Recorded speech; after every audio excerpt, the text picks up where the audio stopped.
Very good morning everyone. स्वागत करते हैं एक बार फिर से हम आपके अपने यूट्यूब चैनल कवि क्लासेस में। जैसा आप सभी को पता है कि आज आप लोग की जो डेट है वह 10 फरवरी है। और 10 फरवरी के बाद अगर हम बात करते हैं कि यह डेट मैं क्यों मेंशन कर रहा हूं, क्योंकि आप लोग की यूपी बीएड प्रवेश परीक्षा की जो डेट है वो आपको अनाउंस कर दी गई है, जो कि आपकी डेट है 20/4/2023 है। और आप लोग के तैयारी में बहुत कम समय बचा हुआ है। अब इसलिए यहाँ पर आप लोग की जो क्लासेस चलाई जाएंगी वह एक प्रैक्टिस सेट के द्वारा आप लोग की चलाई जाएगी, ताकि आप लोग अपने प्रैक्टिस सेट के द्वारा जो तैयारी की है उसका आप लोग निरीक्षण कर सकें स्वयं से। तो यह जो आप लोग की क्लासेस होगी सामान्य ज्ञान की, वह प्रतिदिन सुबह 10 बजे आप लोग की क्लासेस होगी। और हमारा टारगेट होगा कि आप लोग 100 में से 100 जरूर प्राप्त करें।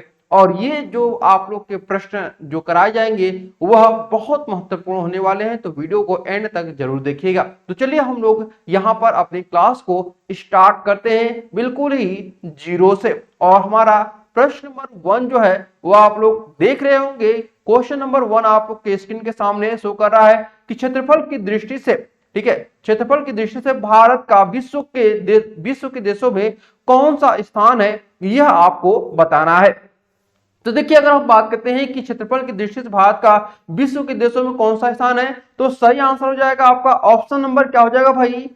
बिल्कुल, जी हाँ, बिल्कुल सी सही होगा। आप लोग अपने आंसर कमेंट बॉक्स में कमेंट करते रहे। 7वां स्थान है, ठीक है, कितना है? 7वां। यानी भारत जो है वह विश्व का 7वां सबसे बड़ा देश है, ठीक है। ये आप लोग बातें जरूर ध्यान रखिएगा। वही अगर हम बात करते हैं, कुछ चीजें आप लोग भारत के परिप्रेक्ष्य में भी जान लीजिए कि भारत जो है वह एशिया महाद्वीप में स्थित है, ठीक है। कहां पर है आपका? एशिया महाद्वीप में आपका यह स्थित है, क्योंकि यह प्रश्न आप लोगों से पूछ भी सकता है। तो ये चीजें आप लोग जरूर ध्यान रखिएगा, ठीक है। चलिए अब हम लोग आगे बढ़ते हैं और क्वेश्चन नंबर 2 पे यहां पे देखते हैं।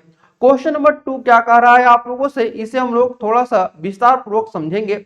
दिया है कि भारतवर्ष आकार में विश्व का क्या है। अभी वही प्रश्न हम लोगों ने देखा कि 5वां सबसे बड़ा देश है, 6ठा सबसे बड़ा देश है, 7वां सबसे बड़ा देश है, या उपरोक्त में से कोई नहीं। तो ऑप्शन नंबर सी सही होगा, 7वां सबसे बड़ा आपका देश है, ठीक है। ये आप लोग बातें हमेशा ध्यान रखिएगा। इसके अलावा अगर हम बात करते हैं कि जो भारत है वह किस आकृति का देश है, तो यह आपका चतुष्क आकृति का। अगर यहाँ पे प्रश्न पूछे कि भारत किस आकृति का आपका देश है, तो यह आपका चतुर्थ, ठीक है, कौन सा आपका? चतुष्कोणीय आकार का यह देश है आपका। ये आप लोग ध्यान रखिएगा, ठीक है। चलिए इसके अलावा अगर हम बात करते हैं कि अगर यहाँ पे आप लोगों से प्रश्न पूछ लिया जाए कि भारत किस गोलार्ध में स्थित है, तो भारत जो है वह उत्तरी गोलार्ध में आपका स्थित है, ठीक है। गोलार्ध के बारे में पूछे तो भारत जो है वह आपका उत्तरी गोलार्ध में आपका स्थित है, ठीक है। चलिए अब हम लोग आगे बढ़ते हैं और अपने प्रश्न नंबर 3 को देखते हैं। देखिए प्रश्न नंबर 3 क्या बोल रहा है आप लोग से कि कर्क रेखा क्या है, ये आपको बताना है, ठीक है। कर्क रेखा क्या है ये आपको बताना है।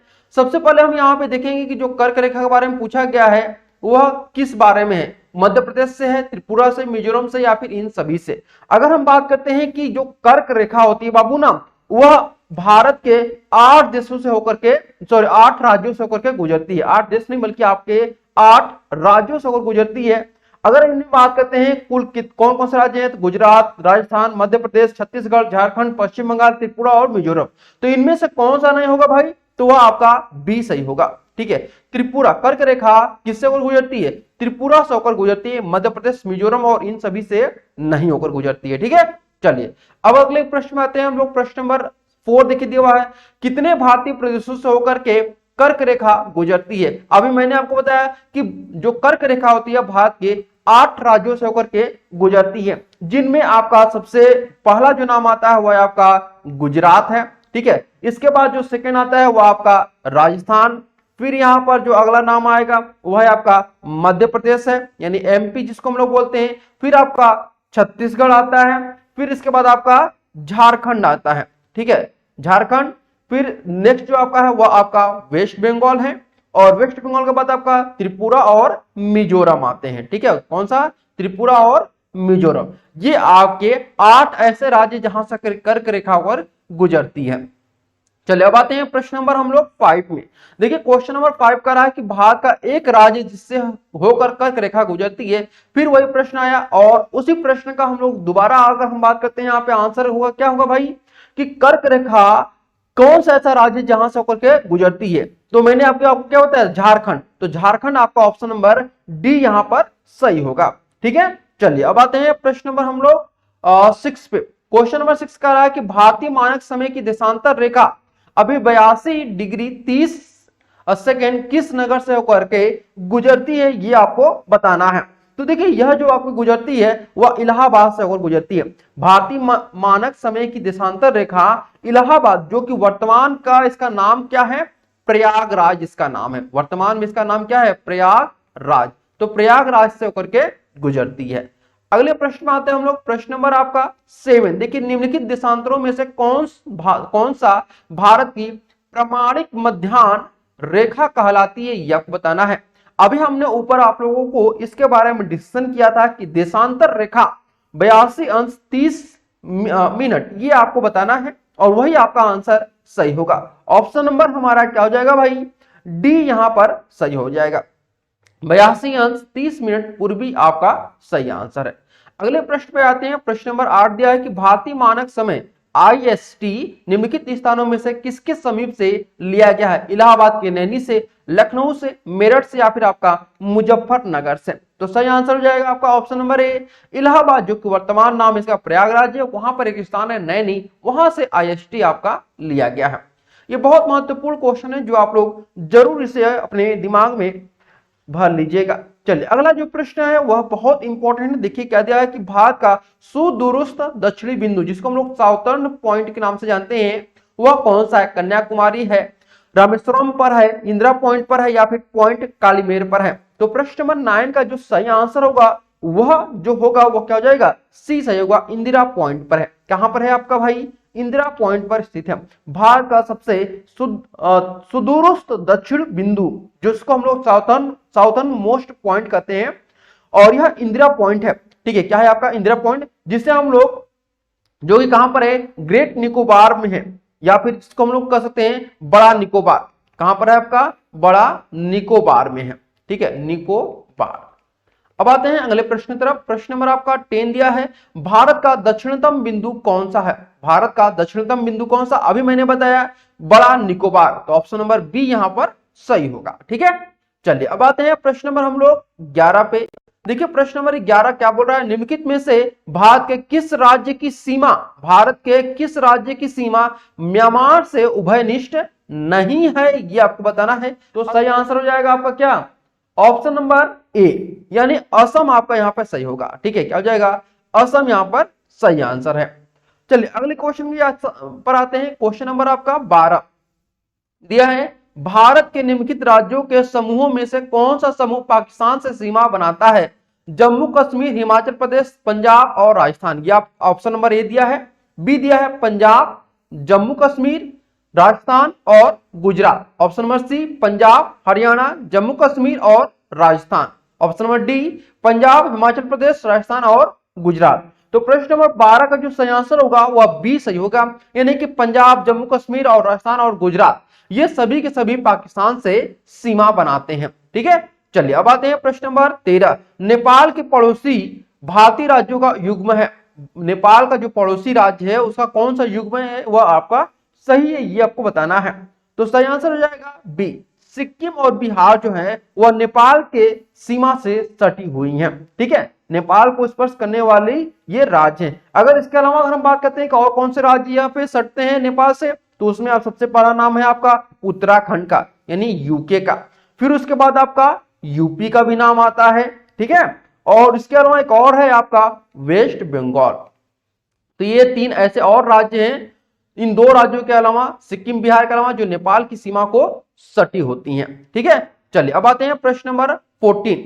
क्वेश्चन नंबर 14 क्या बोल रहा है भाई, रेड क्लिफ रेखा कौन सी है। रेड क्लिफ रेखा कौन सी है, अमेरिकी कनाडा सीमा रेखा है, भारत पाकिस्तान सीमा रेखा, भारत चीन सीमा रेखा या फिर रूस फिनलैंड सीमा रेखा।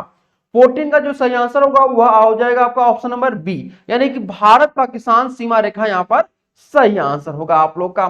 ठीक है, चलिए अब आते हैं अगले क्वेश्चन तरफ। देखिए प्रश्न नंबर आपका दिया हुआ है 15। क्वेश्चन नंबर 15 बोल रहा है आप लोग से कि डूरंड लाइन किसके साथ भारत की सीमा निर्धारित करती है? अफगानिस्तान, बर्मा, नेपाल या फिर आपका तिब्बत। तो प्रश्न नंबर 15 का जो सही आंसर होगा वह ये सही होगा, अफगानिस्तान के साथ यह साझा करती है। ठीक है, देखिए भारत और अफगानिस्तान के साथ डूरंड लाइन जो सीमा है वह निर्धारित करती है। इस सीमा रेखा का निर्धारण जो है वह 1893 में किया गया था। ठीक है, कब किया गया था? 1893 में किया गया था। और किसके द्वारा किया गया था? कर्नल मोर्टिमर के द्वारा किया गया था। ठीक है, कर्नल मोर्टिमर, ये नाम आप लोग जरूर ध्यान रखिएगा क्योंकि हो सकता है आप लोगों से यह प्रश्न भी पूछ ले। तो 1893 में कर्नल मोर्टिमर के द्वारा इसका निर्धारण किया गया था और यह अफगानों के साथ समझौते के माध्यम से किया गया था। यह बात आप लोग जरूर ध्यान रखिएगा। आज हम बात करने वाले हैं यूपी बीएड प्रवेश परीक्षा 2023 की बेस्ट बुक के बारे में। इस बुक में आप लोगों को सारे स्टडी मटेरियल आप लोग को मिल जाएंगे जो आप लोग के एग्जामिनेशन के लिए बहुत ज़रूरी है। यहाँ पे आप लोग देख सकते हैं कि आपका कला वर्ग का सभी आपका, चाहे वो आप सामान्य ज्ञान हो, हिंदी हो, सामान्य अभिरुचि या फिर आपका जो सब्जेक्ट ग्रुप है, ये आपका फुल स्टडी गाइड बुक है जिसमें आप लोग 27 सबसे ज़्यादा प्रश्न मिलेंगे। साथ ही आपको 6 सॉल्व्ड पेपर भी मिलेंगे आप लोगों को। यहाँ पे आप लोग देख सकते हैं कि सब कुछ यहाँ पे आप लोग के इस बुक में मिल जाएंगे। आपको बार बार सिलेबस देखने की जरूरत नहीं पड़ेगी। इस बुक में आप लोग को सब कुछ दिया गया है और साथ ही साथ आप लोग को टॉपिक वाइज यहाँ पर स्टडी मटेरियल भी प्रोवाइड कराया जा रहा है। तो यहाँ पर आप लोग सारी चीज़ें मैं आप लोग को एक बार दिखा रहा हूँ ताकि आप लोग समझ सके कि किस प्रकार का बुक आप लोग के लिए सर्वश्रेष्ठ साबित हो सकता है। चक्षु प्रकाशन की बुक को आप लोग परचेज करने के लिए आप लोग अपने नज़दीकी बुक शॉप पे जब जा सकते हैं या फिर आप लोग अमेजॉन, फ्लिपकार्ट या फिर किसी भी तरह से आप लोग इसको मंगा सकते हैं अपने यहाँ। चक्षु प्रकाशन की प्रैक्टिस सेट भी आती है जिसे आप लोग पढ़ करके आप अपनी तैयारी को और भी मजबूत कर सकते हैं। अब आते हैं प्रश्न नंबर 16 पे। प्रश्न नंबर 16 कर रहा है भारत तथा पाकिस्तान की मध्य सीमा रेखा एक उदाहरण है। क्या चीज का उदाहरण भाई? अध्यारोपी सीमा का, पूर्ववर्ती सीमा का, अवशिष्ट सीमा का या फिर परवर्ती सीमा का। तो प्रश्न नंबर आपका जो 16 दिया हुआ है इसका सही आंसर होगा बी, पूर्ववर्ती सीमा का यह आपका उदाहरण है। ठीक है, तो यह हमारे क्वेश्चन नंबर 16 था और आज का हमारा यह आखिरी क्वेश्चन था। और इसके बाद जो हम लोग नेक्स्ट सेशन में आप लोगों को इसी प्रकार के टॉप 15, 16, 17 क्वेश्चन आप लोग को डेली सॉल्व कराया जाएगा और आप लोग जरूर कमेंट करके अपने आंसर बताइएगा कि कितने क्वेश्चन आप लोगों ने सही किया है। और यह जो हमारी क्लासेस चलती हैं वह आपकी सुबह चलती हैं और उसके अलावा शाम को भी हमारी क्लासेस चलती हैं। तो दोनों क्लासेस आप लोग जरूर ज्वाइन करिएगा। Okay everyone, thank you so much for watching this video. Thank you.